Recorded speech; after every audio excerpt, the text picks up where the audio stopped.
My husband insists on keeping this one painting of a woman. When my husband and I first got married and moved in together, we had a few fights on personal space, on chores, and on decor. Namely, my husband insisted on keeping this weird painting of a woman. Who is she? I'd asked when I first saw it, leaned against a mountain of moving boxes. Dunno. Got it at a rummage sale. It was an original painting. Oil, I think, judging by the way the light reflected off the brushstrokes. It depicted a young woman standing in a dark room, looking over her shoulder at the viewer. She was actually rather beautiful. Blonde hair falling over her shoulders like a waterfall. A white cotton dress. A dainty, heart-shaped face that was somehow haunting rather than cute. She was illuminated brightly, but the room behind her was dark. The contrast and her pose reminded me a little bit of Girl with a Pearl Earring, but it didn't feel classy or pensive or beautiful. Instead, it felt creepy, especially because my husband insisted on hanging it above our bed. I mean, it's a beautiful painting, I said, but it just doesn't fit with the modern decor. Neither do your Funko Pops. Okay, but they're small. This painting is enormous. For Pete's sake, the woman is nearly life-sized. I want to keep her where she is. It seemed like a big deal to him, so I dropped it. But it wasn't easy. Sometimes I woke up in the middle of the night with the horrible feeling that I was being watched. Then I'd look up and see her haunting gray eyes staring down at me. I didn't get much sleep after that. And there was the one time I swear she moved. Was her hand always like that? I asked Eric, after getting into bed one night.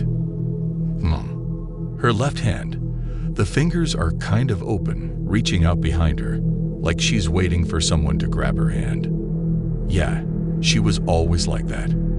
I could have sworn she wasn't always like that.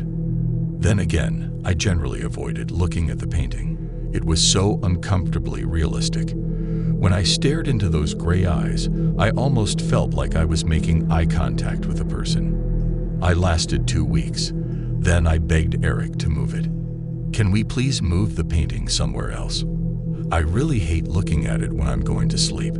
It's the nicest piece of art we have. It belongs above the bed. What about the sunflower one? That's just a print, he complained. And it's so basic. Come on. I'll move my Funko Pops out if you move the painting out. He heaved a long sigh. Fine, I'll move her. That was another thing. He often referred to the painting as her. It was weird. So he moved it to the stairs. But honestly, that was worse. Every time I went downstairs, there she was, staring at me from above the landing with those piercing gray eyes.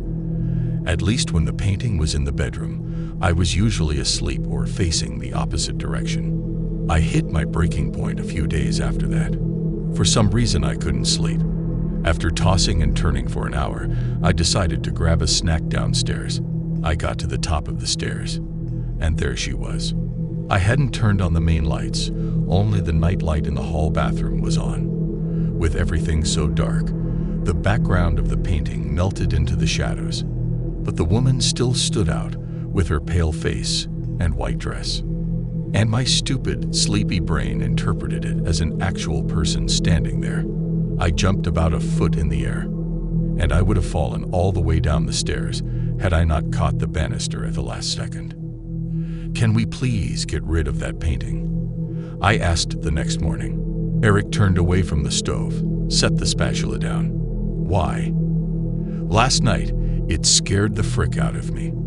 I nearly fell down the stairs.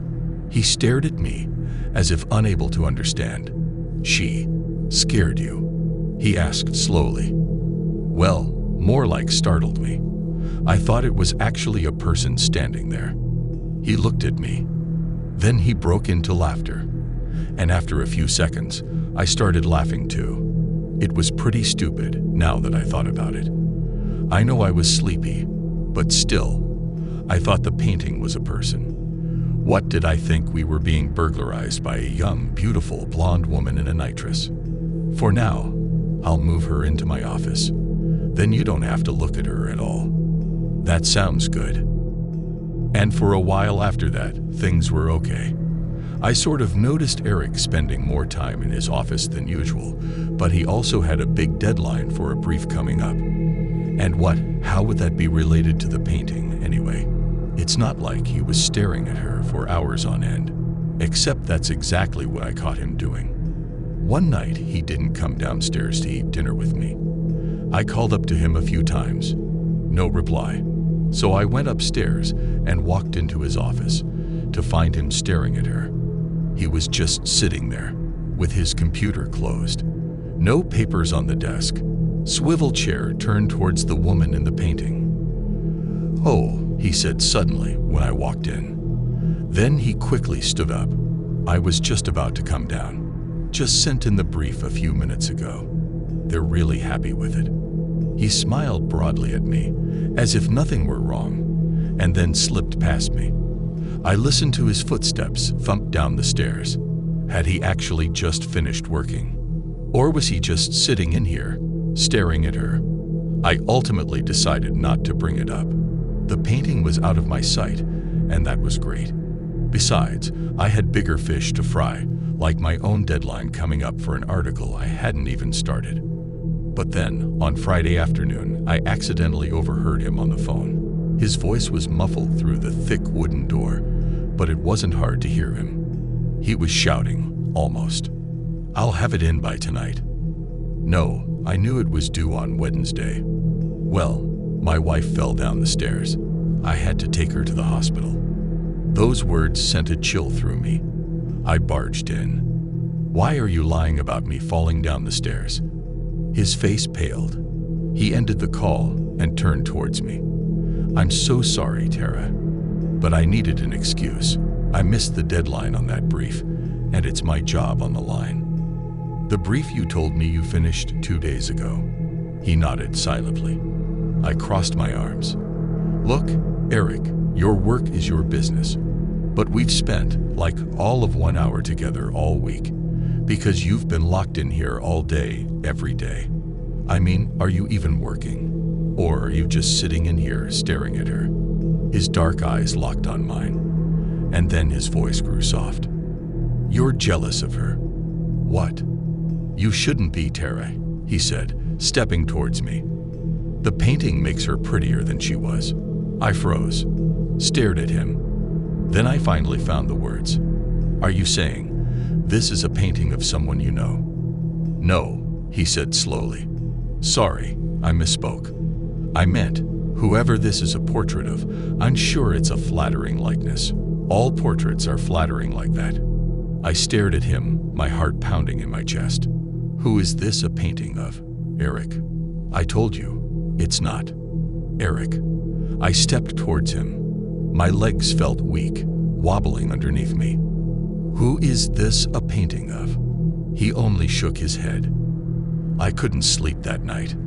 I know it sounds silly, being so worked up over a painting, but you have to admit it was weird. He was obsessed with this thing, for whatever reason. Why didn't I see the painting when we were dating? Did he hide it away in the basement? That was the one place I'd never been. Had he built a little shrine down there? Painting, candles, the whole 9 yards. The thought of it made me sick. Is it an ex-girlfriend? An ex-wife? Even that he never told me about? Getting a painting commissioned must have cost a fortune. Especially a huge, detailed one like this. I mean, as much as I hated that thing, it was clearly done by someone incredibly gifted. The glint in those piercing gray eyes, the small dimple on her right cheek. But clearly he wasn't keeping it to appreciate the artistry.